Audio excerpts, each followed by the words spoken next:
Question from Oh, yeah, please. Right, for the mic. Sorry, Mr.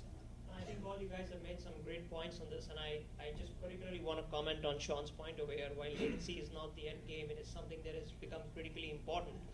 And while we are talking about the network that you guys have built in the microseconds and the milliseconds, I think going back to one of the points Daniel made is also the location within the data center has started to become fairly important for a lot of people, not outside data centers, but within data centers, right?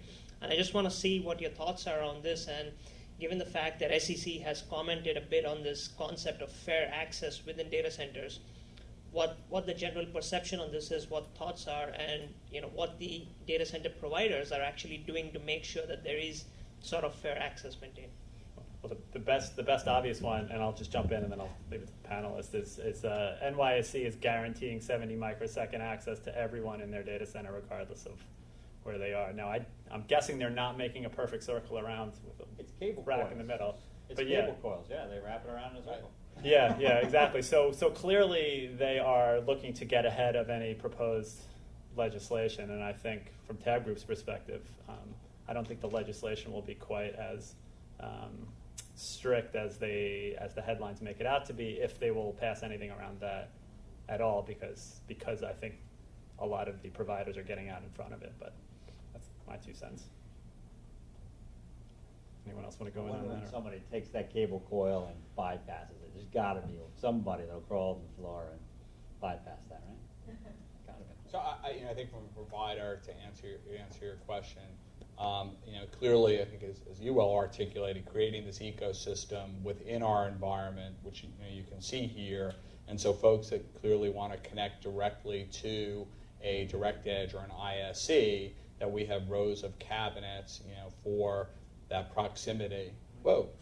That was our head of sales giving me a major heart attack. Thank you, Bill. Thank you, Bill. Keep him away from that.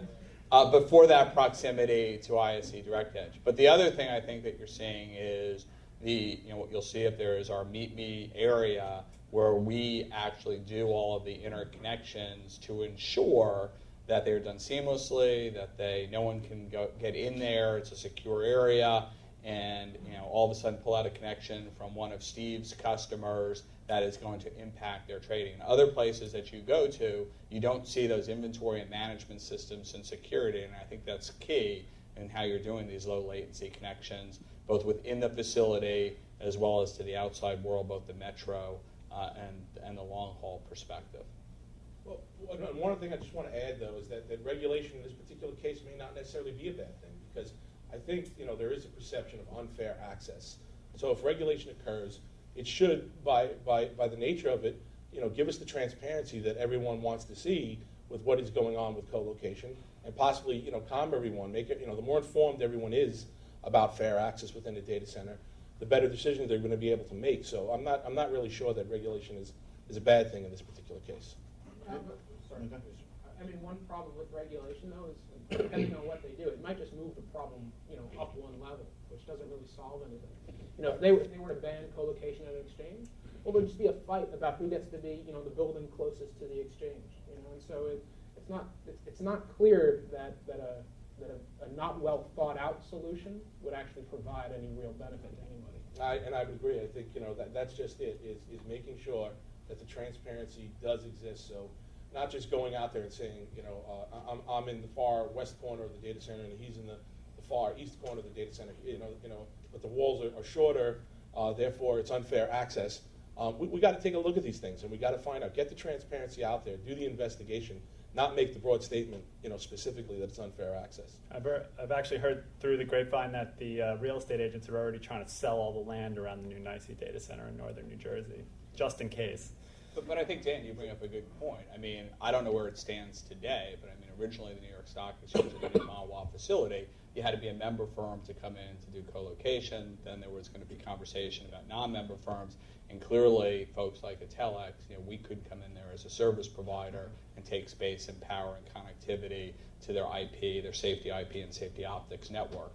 So, we too are looking very closely at how this whole regulation and access is going to play out, because there are other providers in the data center business that also want to look at what type of advantages or disadvantages we could be facing. So.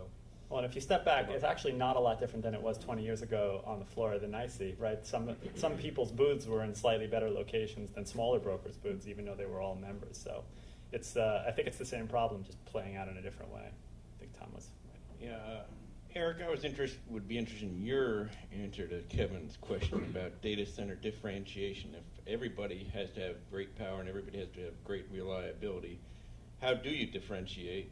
And how do you demonstrate the differentiation you have? So our differentiation really starts as what we call interconnection and network density into our facilities. And that then creates the ecosystem, which is our next layer of differentiation. So from an interconnection perspective, you can look in our New York metro area between our 4 facilities, and you have close to 400 different choices of service providers and enterprises that you can connect to. And that is a leader in this industry. So if you're in 60 Hudson, 111 8th, here in Clifton or in Weehawken, you can have access to all of those connections. Some of our competitors will talk about being network rich, network dense in their data centers. They're not talking 400, they're talking less than 20. And some of our numbers, and I won't bore you in the numbers, will prove out in terms of number of connections per customer, number of connections per cabinet are clearly leading from that perspective. The other thing, as I mentioned, that we've done is we've connected our facilities, for example, here in the New York metro area. We did the same thing in Dallas in terms of putting in our own dark fiber network, and we light it so our customers can get the low latency connections to each of those facilities. So clearly you have to have the power, clearly you have to have the security, clearly you have to have the most strategic data centers and the locations where these fiber and network providers come in. That's clear, but then the next layer is really creating that ecosystem. So we, a couple of years ago, 3 years ago, I'll be honest, 99% of our business came from the service provider, network provider community because an RCN needed to connect with another network provider, and it was a neutral place to do it within a data center. We thought about that 3 years ago and said, well, hell, that same cross-connect model and connectivity model, as I mentioned, simplified, lower cost, quicker time to get that connection in, that we can bring that to the enterprise market and create these ecosystems. So now, if I am XYZ financial company, not only can I get out to my network providers through a simple cross-connect, but I can get to these guys, I can get to the matching engines, the exchanges, and I have that whole ecosystem which creates value in that data center co-location environment.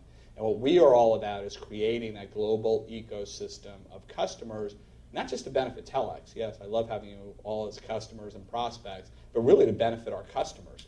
So they can get that lowest latency, they can get that secure environment, but more importantly, they can connect to, I think to your point, to who they need to connect to, and that is changing so rapidly.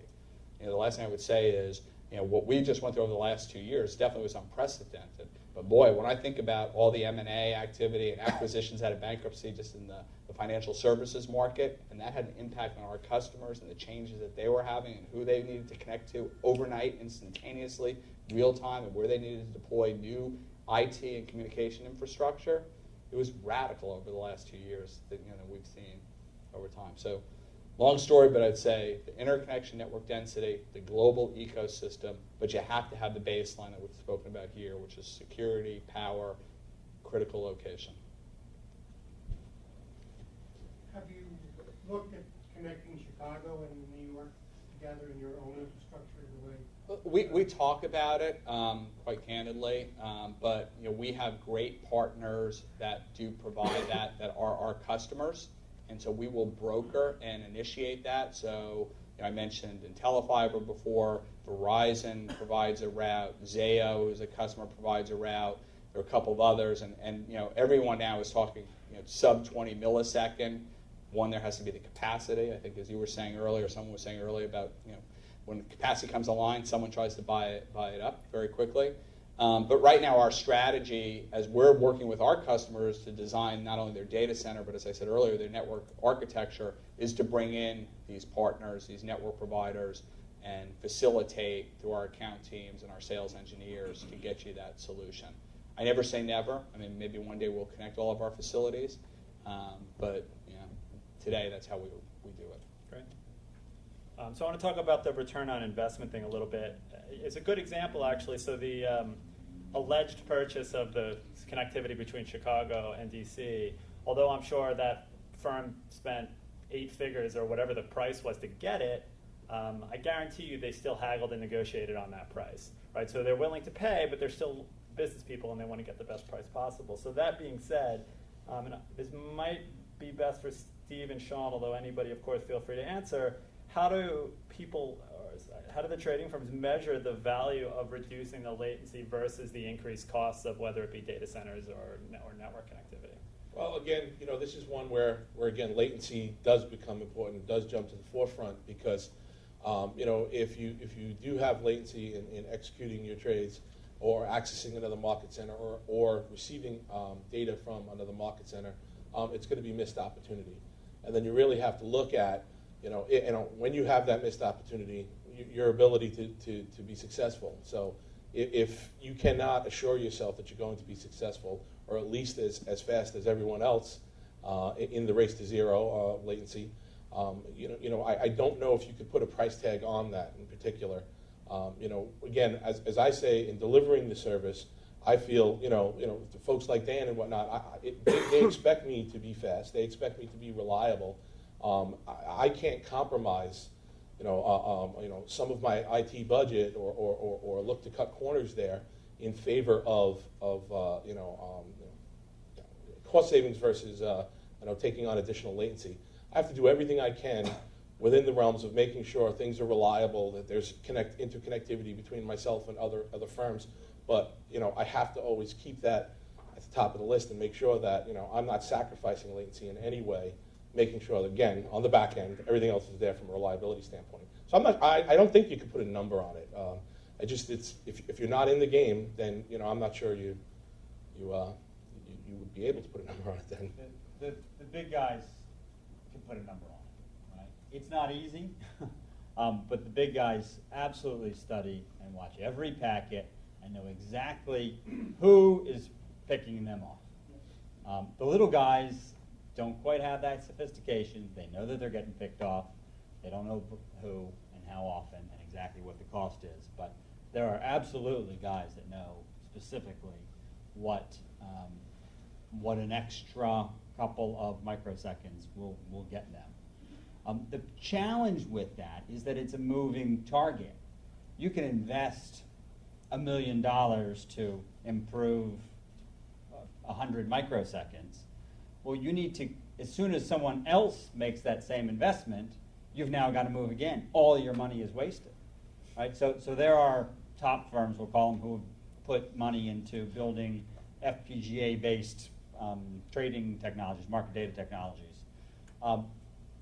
They may have spent millions of dollars like we have in the R&D effort to build that themselves.